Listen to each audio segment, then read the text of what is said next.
So welcome everybody. We'll get started in a minute or two. People are still joining. Although I'll make a couple of comments, we will pretty quickly jump into a meditation. And just as a reminder, Buddhist meditation can be done in 4 formal postures: sitting meditation, walking meditation, reclining, laying down meditation, or standing. In the teachings on mindfulness from the Buddha, he says, you can practice this formal training of the mind in present time awareness, whether standing, sitting, walking, or reclining, laying down. Usually we do sitting meditation in this class and in the Refuge Recovery meetings because we're sitting around together in a circle, usually. So primarily we do sitting meditation. But tonight, the instructions that I'm going to give, absolutely okay to lay down. Part of what I'm going to do is a body-centered meditation. And we're going to end with actually a corpse meditation. So kind of cool to take the corpse pose if you'd like to, and you can be close enough to your computer speaker, phone speaker, so that you can hear the instructions. Fine to lay down, although the only drawback to laying down during meditation is that you might fall asleep, especially at 5 o'clock if you're on the West Coast, or 8 o'clock if you're on the East Coast. Could lend itself to napping meditation rather than mindfulness. It's also okay. Sometimes you fall asleep, no big deal. And my intention for this was to go through all of the guided meditations in the book using the script that we use in the meetings.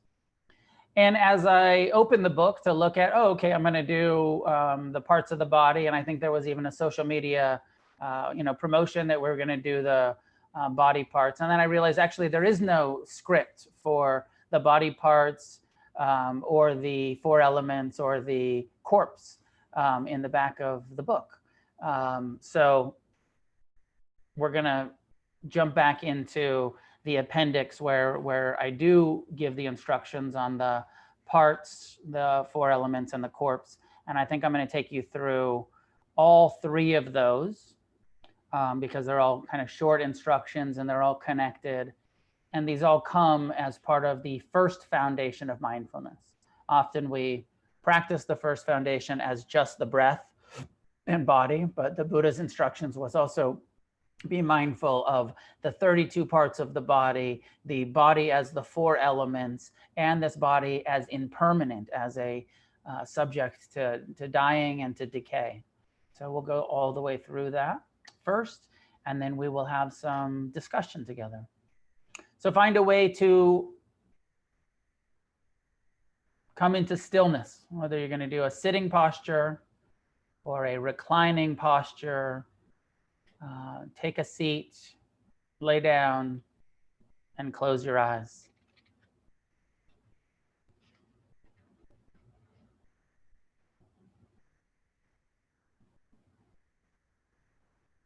Take a moment to release any unnecessary tension. Soften, release. Establish mindfulness with the breath, present time, non-judgmental awareness of the breath coming and going.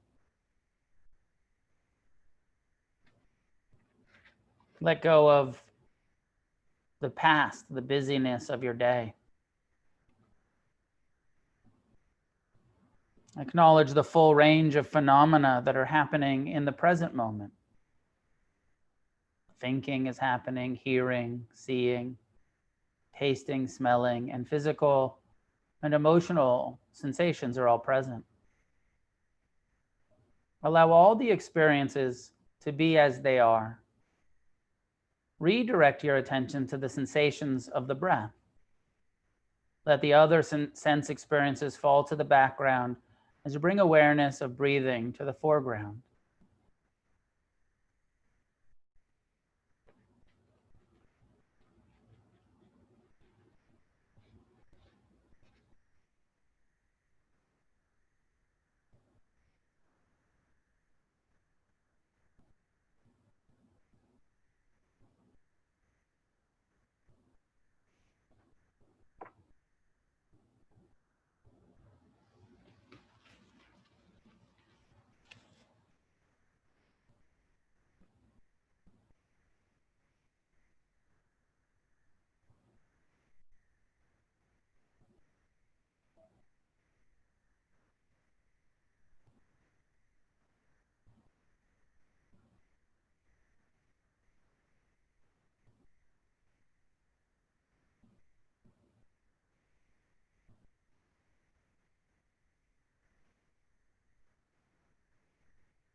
Begin to expand the attention to the whole body. Bring attention to your posture. Feel the pressure of your body on the cushion or chair. Feel the contact points of your hands touching your legs or resting in your lap. Direct the attention to sensations in the body of sitting or laying down.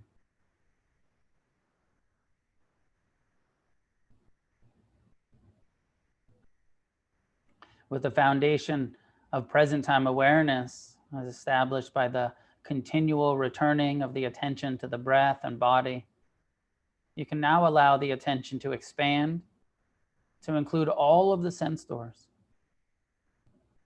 Awareness of hearing, seeing, smelling, tasting.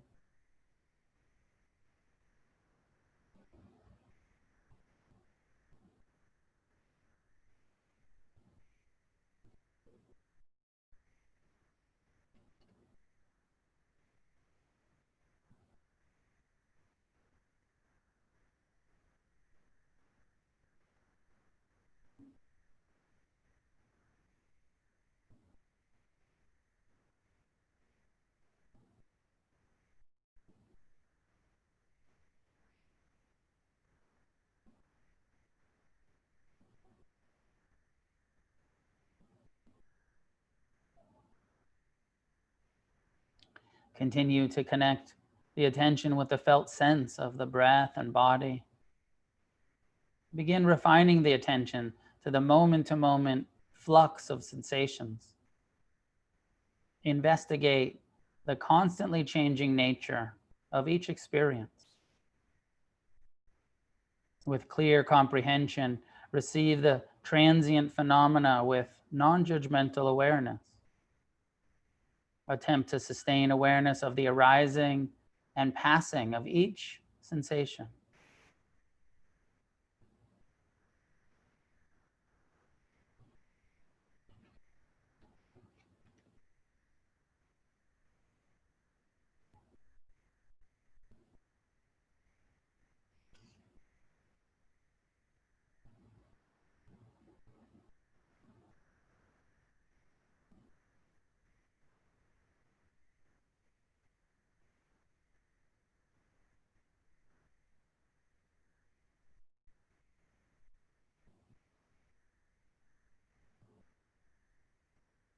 As you continue to direct mindfulness to the present time experience, the next level of practice is to bring attention to the different parts of the body. Start at the top of your head. Bring attention to the crown of your skull, hair, and scalp.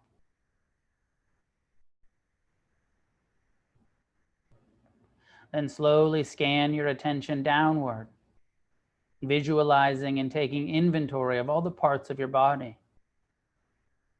Forehead, eyebrows, eyelids,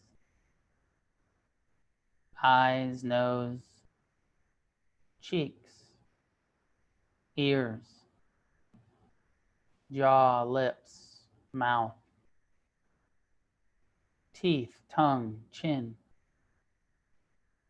Feel your face and all its parts. Include the muscles, tendons, arteries, and veins.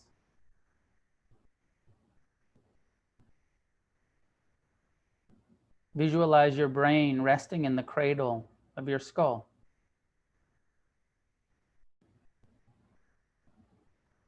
Your inner eardrum, how the nose and throat connect. Taste buds, smell receptors, gelatinous nature of your eyeballs.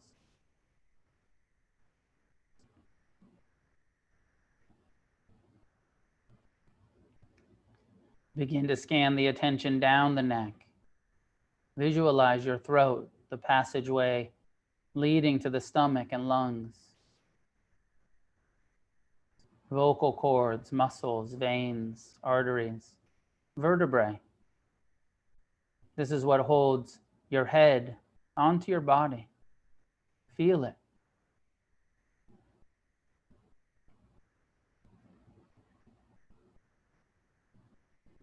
Scan your attention down into the trunk of your body. clavicles, shoulders, chest, upper back, skin, bones, joints, muscles, veins, and arteries.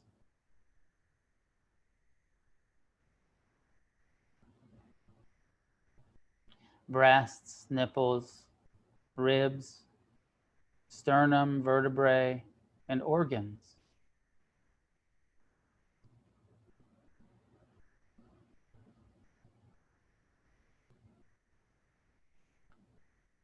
Before continuing the investigation of the midsection, bring the attention down the arms, biceps, triceps, elbow, forearm, wrist, and hands.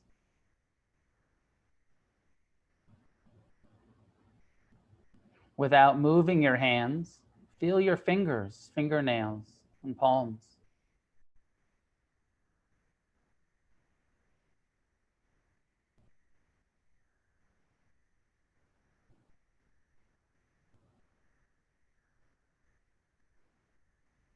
Now return to the trunk of the body.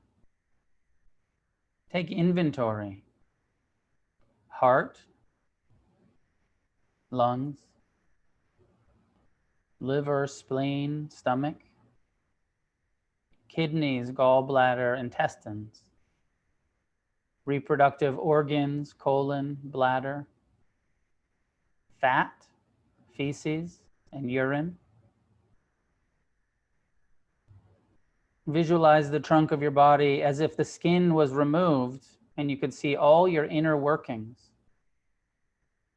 The rib cage protecting the lungs and heart, the vertebrae allowing you to be upright, to sit, to stand, and also to bend.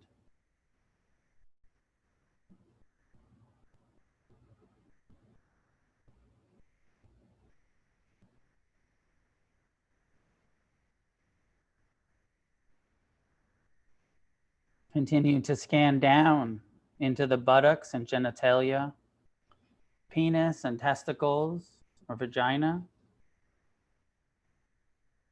the anus, skin, hair, muscles, arteries and veins, the pelvis.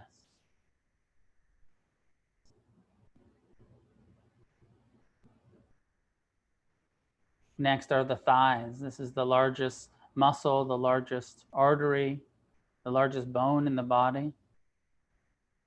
Visualize your femur and how it connects to the pelvis and the knee.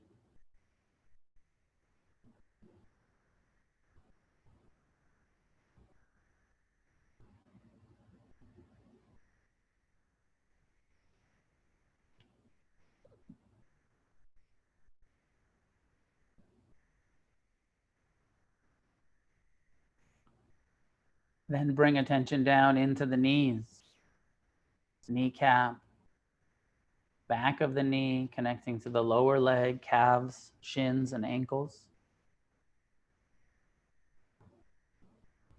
Finally, the feet, heels, arch, top of the foot, and toes, toenails, bones, joints, skin, hair.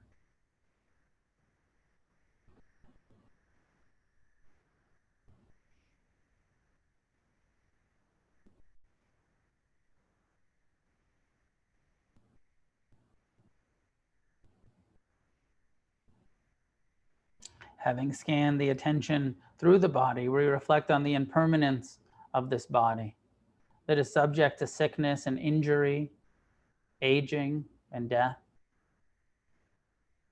We also reflect on all the unpleasant smells and sensations that come with having a body. This is what we are identified with, what we are often lusting after, a body that is filled with blood, feces, and urine. Be mindful of the true nature of the body.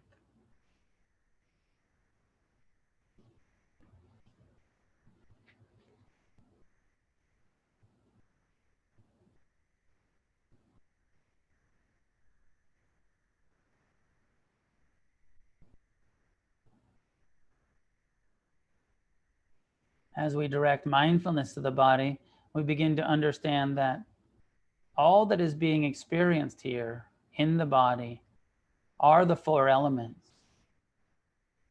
With each breath, we experience the air element. Warmth or coolness in the body directs us to the experience of the fire element. Saliva in the mouth, blinking of the eyes, and beating of the heart are the water element. And the contact with the chair, cushion, or footstep draws our attention to the earth element.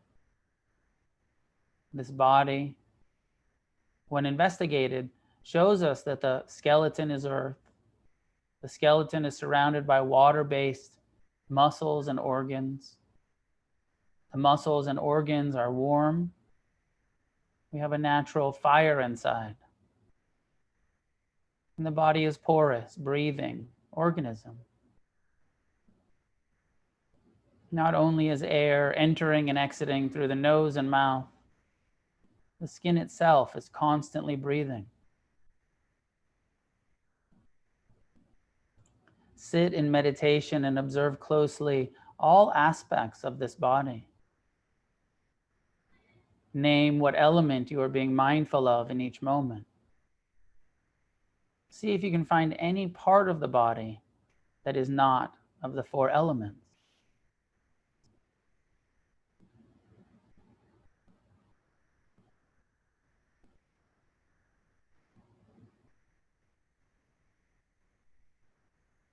Perhaps you will speculate about the experience of thought or emotion being non-material.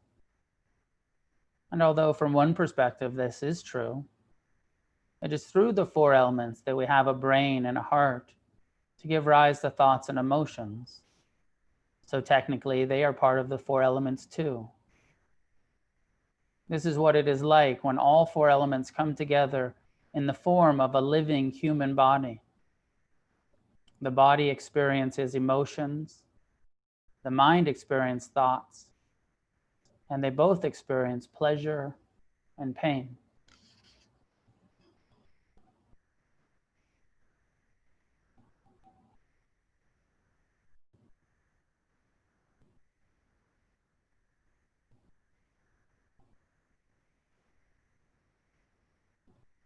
Continue to feel your breath as it comes and goes.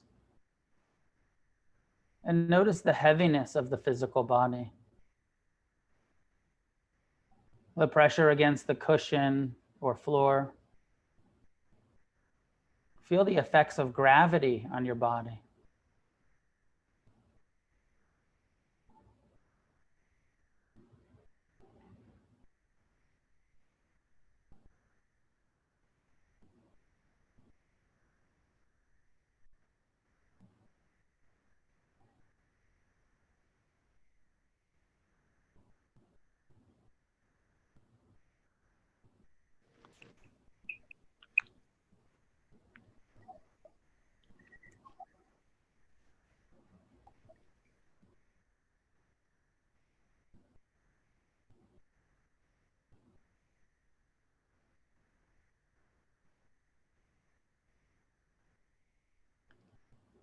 Begin to imagine or visualize this body as a corpse. See your body as motionless and inanimate. And acknowledge that this is the inevitable destiny of the body. And breathe in and out of that place of acceptance of death.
Now begin to see your body as dead for several days, bloated and beginning to rot.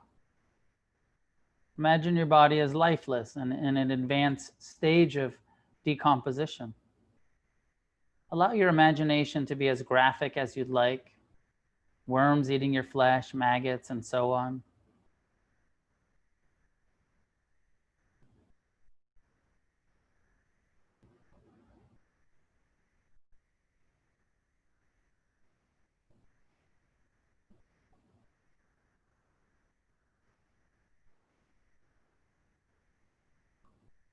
Always returning to the acceptance of death, the inevitable nature of impermanence.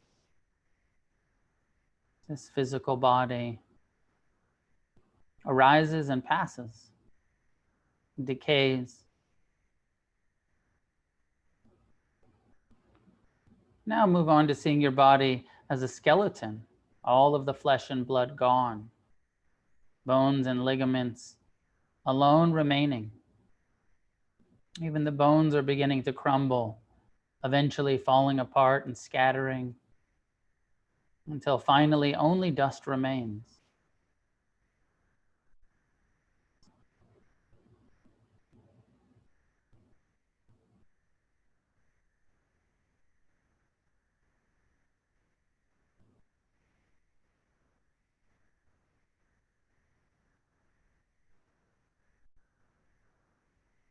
This meditation is meant to bring appreciation and preciousness to life. By acknowledging death and decay, we remember the importance of each moment of life. Allow the reflection to end and return to mindfulness of the breath and body in the present moment.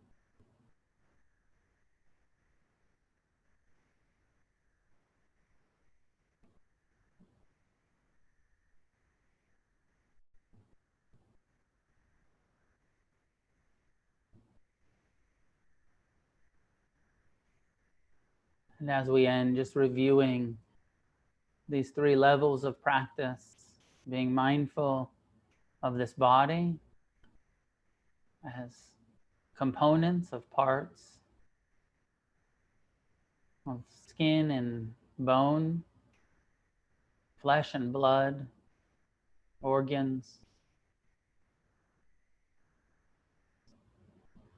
Being mindful of this body as the four elements. And being mindful that this body, like everything, is impermanent.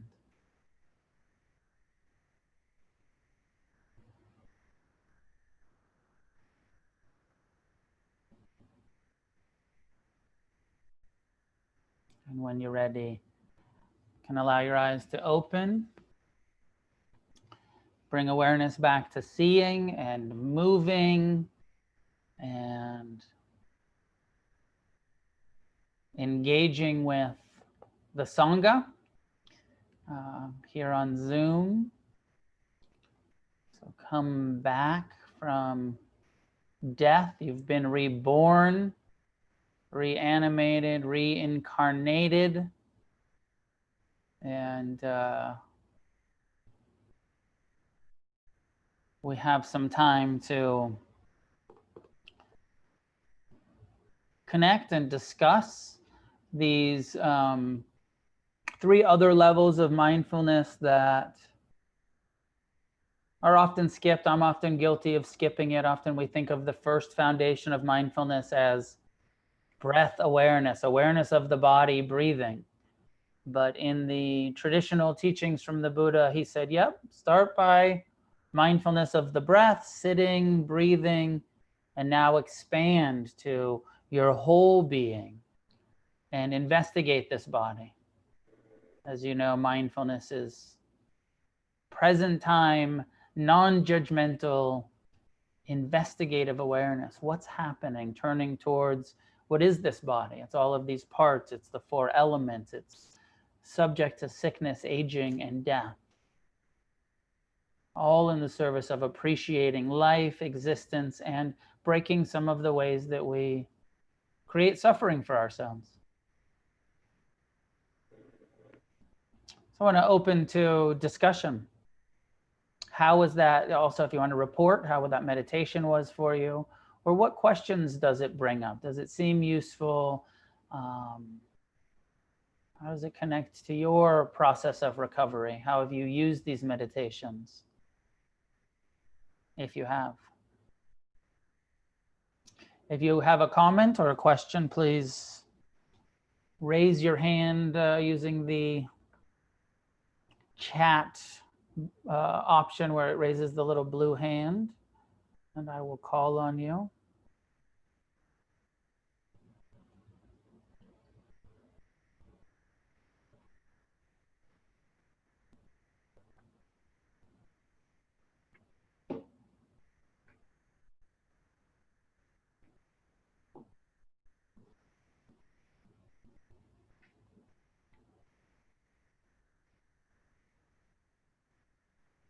Nora, please.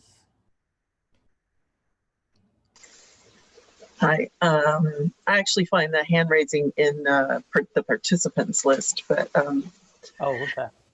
I mean, I forget every time I do this.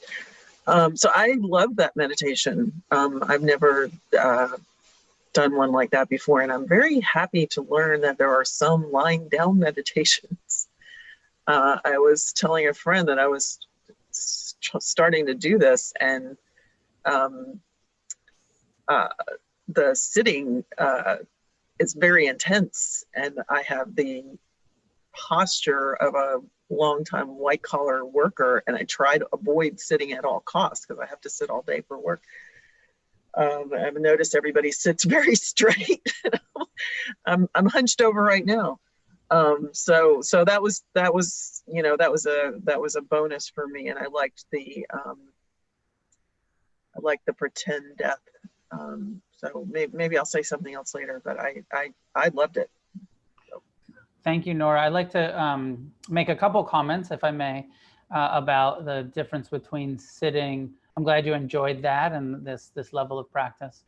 But the difference between sitting and laying down, totally, as I said in the beginning, and you heard it, which is that it's part of the Buddha's teaching that you can totally lay down. There was no sort of, you always have to be doing sitting. He said laying down is a fine posture for meditation.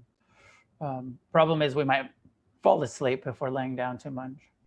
I want to talk about a couple of benefits to continuing the sitting practice that I find, and part of it connected to what you were saying around if you sit all day at work. It's also one of the reasons why I think sometimes it's good to sit in a chair rather than on a meditation cushion, because part of what we're trying to do is we're trying to bring mindfulness to everything that we do, especially when we're at work. And work becomes a meditation practice, a mindfulness opportunity. So if you start to train your mind that you're only mindful when you're laying down, then it's going to be harder to bring that mindfulness to work.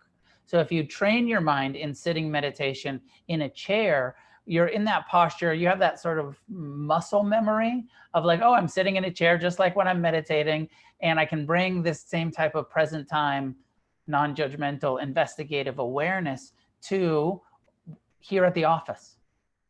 So that, and the other thing, one of the reasons many of us don't like sitting meditation is because it's a pain in the ass. Is because it's uncomfortable. Now, I'll say this over and over and over.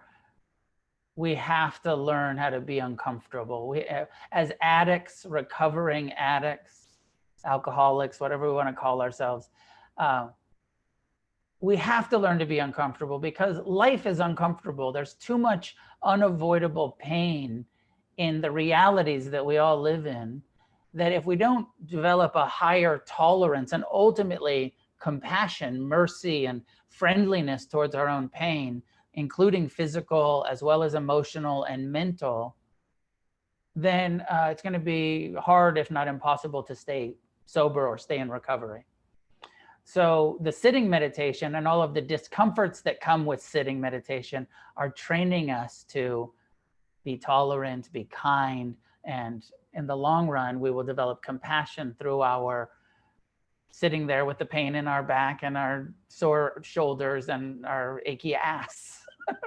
So sitting meditation, very important. Also okay to do laying down sometimes. So you can still practice in that way. Thank you, Nora. I'm glad that you're here with us. Vanessa, please. Hello. Can you hear me? Yes. Okay, because when I say hello, then you say hello back. So I love that meditation because it's really easy to, like, you know, just be focused on in the body. And it's interesting to, like, I had this like image of the game of Simon. Do you remember that game? Like you tap, like it's the colored thing. Oh yeah, sure. The different colored and the sounds, yeah. That's kind of like how my attention was moving today. You'd be like, go to your hands, go to your this, go to that. And I was like, beep, boop, boop, boop, boop. So that was a really weird sensation that I had for the first time. And I love that the genitals are included because I've done these body scans so many times with other people, and they're like, okay, now your abdomen, and then go to your legs. And you're like, well, what about all that stuff? Like right there. And it's just this like kind of like, I don't know, puritanical holdover type thing. So I work in an industry where I'm dealing with blood and guts. I work in the health industry. And so it's always strange to me, like our society and what happens in the outside of the world and what happens in people's homes. And so I just really like that you kind of talk about like the blood and guts and the well, I find it all beautiful, but what everybody else seems not so pretty, you know? And then the rotting and decaying body. I mean, so much in our society, we don't talk about this. And it's the one, death and taxes, you know? So yeah, I love it. I love that whole meditation. And thanks for being like, thanks for always keeping it real. Thanks. Welcome, Vanessa. Nice to see you. Nice seeing you. Simon, beep, boop, boop. I was thinking more operation where there's like the little, don't touch the sides or you'll. Daniel, please. Thank you, Noah, for the meditation. I really enjoyed the meditation this evening. I especially got into the fake death thing. I spend time, because of my physical pain, emotional pain, I spend a lot of time just wishing that it would end, that the universe would just take my life, you know. And I needed to be reminded of the fact that my life is a gift. And thank you for reminding me of that. I forget that quite often, that my life is a gift, that the universe has given me the gift of my life. And that meditation reminded me of that. I want to say thank you. Yeah, you're welcome. And I encourage you to utilize these practices. I know we talked last week or a couple of weeks ago about some chronic pain that you deal with, that you live with. And this practice of going through, because sometimes it's just like, everything hurts, everything sucks, everything, you know, I hurt everywhere. And part of this practice can be like, well, do my fingernails really hurt? What's it feel like behind my knees? And as you visualize the different parts, and you can kind of localize, oh no, there's pain here and there's pain here, but there's not pain over here in my, between my fingers, or, find those other places in the body, because our attention is just so drawn to what's threatening it, right? What the pain is. Part of this can help expand and bring awareness to, there's lots of places where there's not pain. I struggle with connecting to my body. I'm very, very much in my head. And that is a struggle for me, connecting to my body. I believe it will help. I know that it's even harder to, most people would, admit that we're not all that embodied and that we're in our heads. That's sort of the human condition for a lot of people. But even more challenging when your body's uncomfortable. But just continue to invite your awareness back into your body, I want to say one last thing. I'm very much of a fan of the Hawaiian spirituality, and many years ago I learned the true meaning of the term aloha, and it comes from 3 Hawaiian words, a, lo, and ha, and it has to do with being able to perceive the God force in someone's earthly form, and I want to say aloha. Thank you. Aloha to you.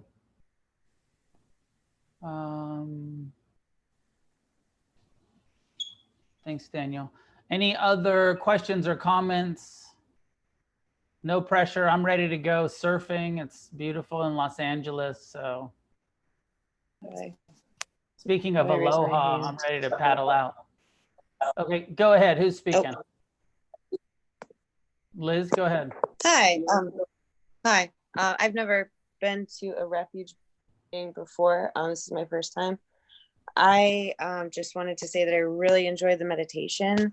I really appreciated the comparison of parts of the body to the elements.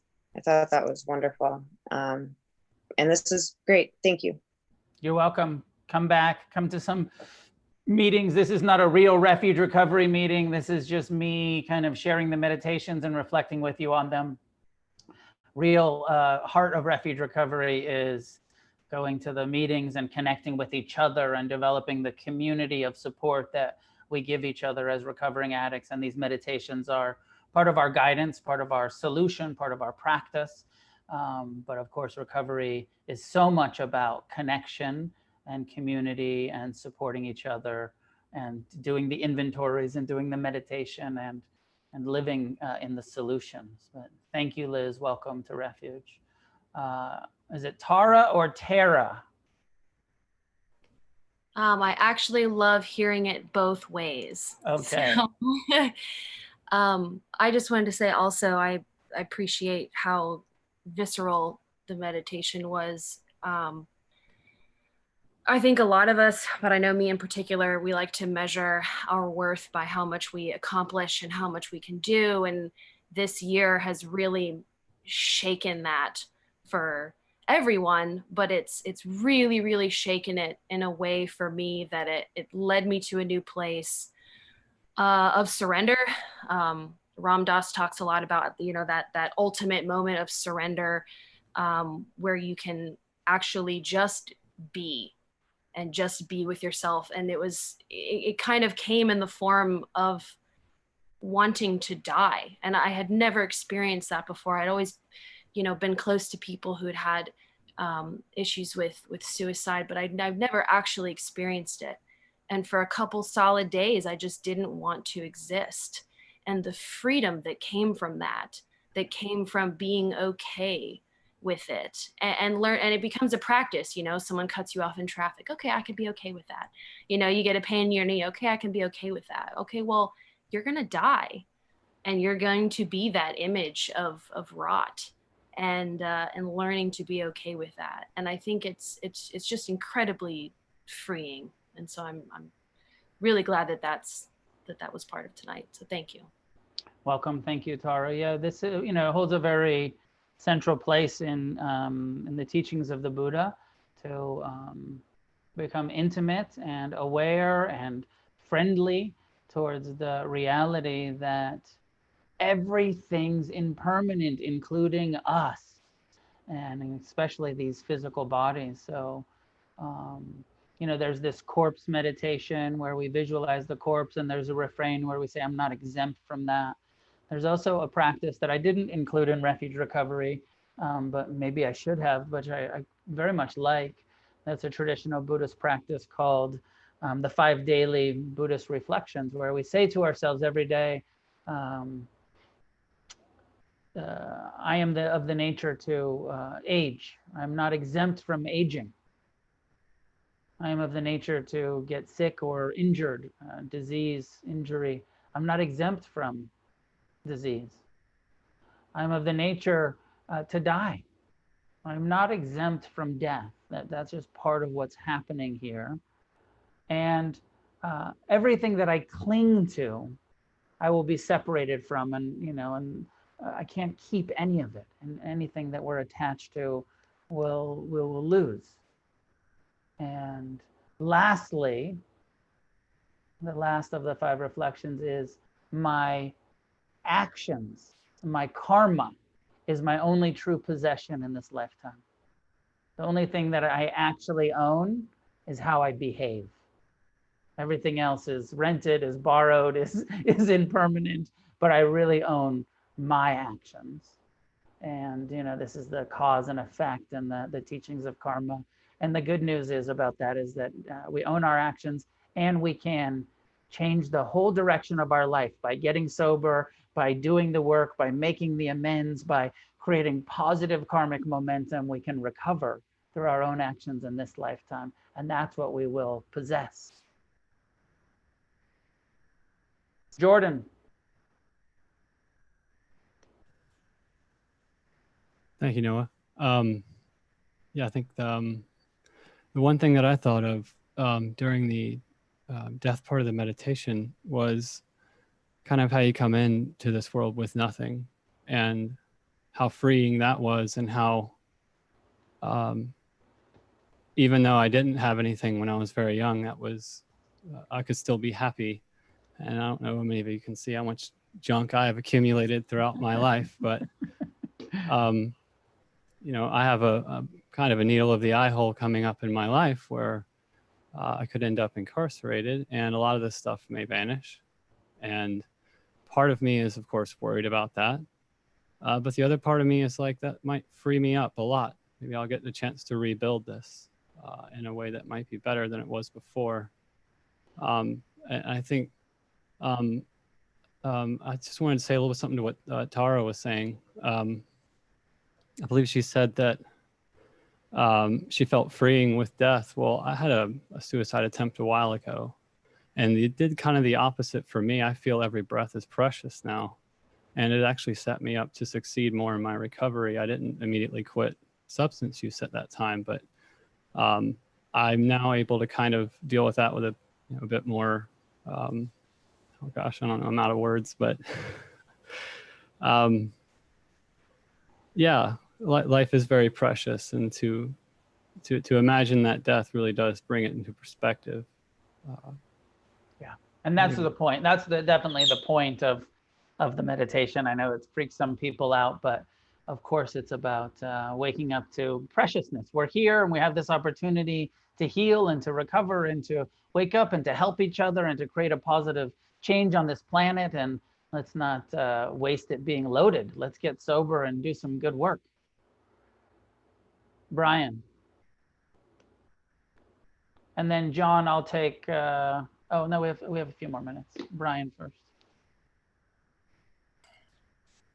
Hey Noah, how are you? Thank you very much for the meditation. I really enjoyed it. This is the second, actually I did 2 meetings, this one on Monday and one yesterday, and I really enjoyed it. So I wanted to ask you how I would go about finding a mentor and somebody that can guide me through all the principles and things like that.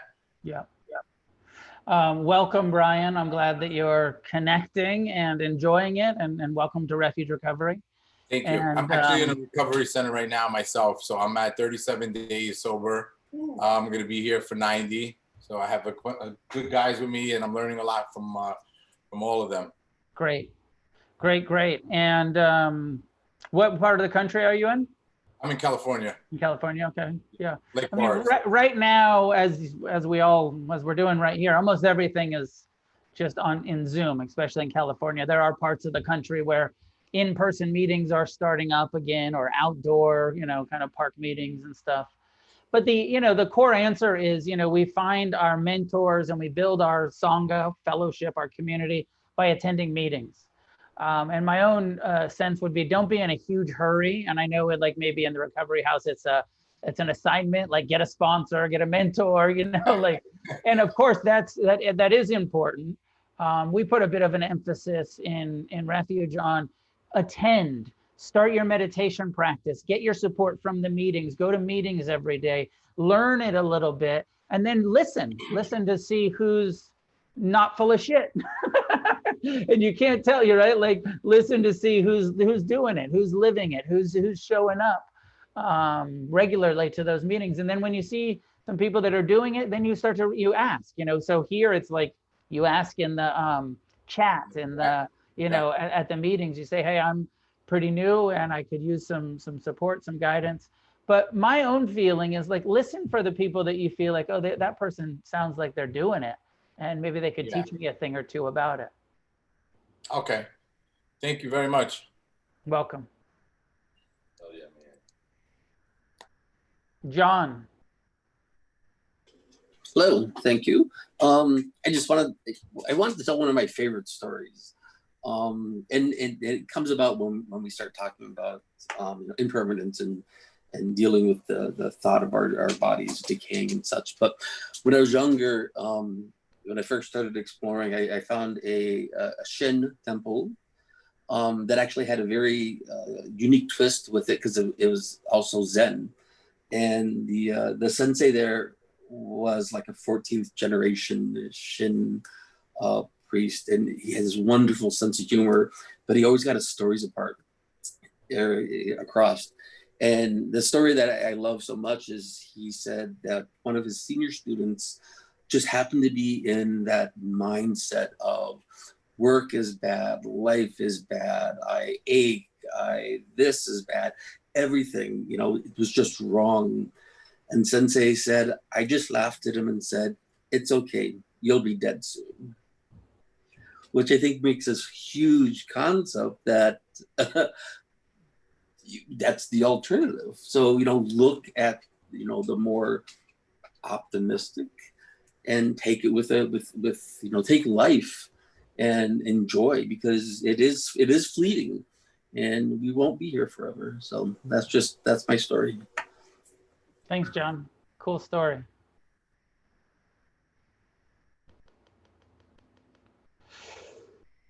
I think that's enough for tonight. The kids are back to school. We've been on Zoom all day, and I'm going to go take them surfing for PE, even though it's 6 o'clock at night.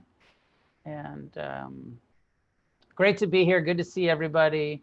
I'll be back next week. Next week, we'll get into the second foundation of mindfulness, the feeling tone, and the importance of not only turning towards what's happening in the body in the present, but how does it feel? Is it pleasant or unpleasant or neutral? And this is incredibly important if you want to be happy. You got to learn how to tolerate the unpleasant and meet the pleasant with non-attached appreciation. So I want to be happy, so I'm going to keep doing that, and I want you to be happy, so I hope you keep doing that. And I'll see you guys next week at 5 o'clock Pacific time. This is done by donation. I am doing this as a service opportunity for myself, for Refuge Recovery World Services. You can choose to donate to support the nonprofit organization that supports the Refuge Recovery program, Refuge Recovery World Services. And I do this, as I said, as service and as a little bit of a fundraiser. So any donations that you give will support the nonprofit. So the link to that is in the bio, I believe. And I don't think I have any announcements. If there are, there's that question about mentoring, and Joseph and Rachel and Russ and I have been discussing how to support, this need for mentors. And, if you have more questions about that, you could reach out to Joseph. He's the director of Refuge, and there's a pamphlet on mentorship that we're editing and is going to come out, editing the old one. and encouraging meetings to get a mentor. I forget what we're calling them, but like a coordinator to help people find mentors in the program. So reach out to Joseph if you have questions. And welcome to everybody that was new. Hope to see you guys next time. We'll close it down there.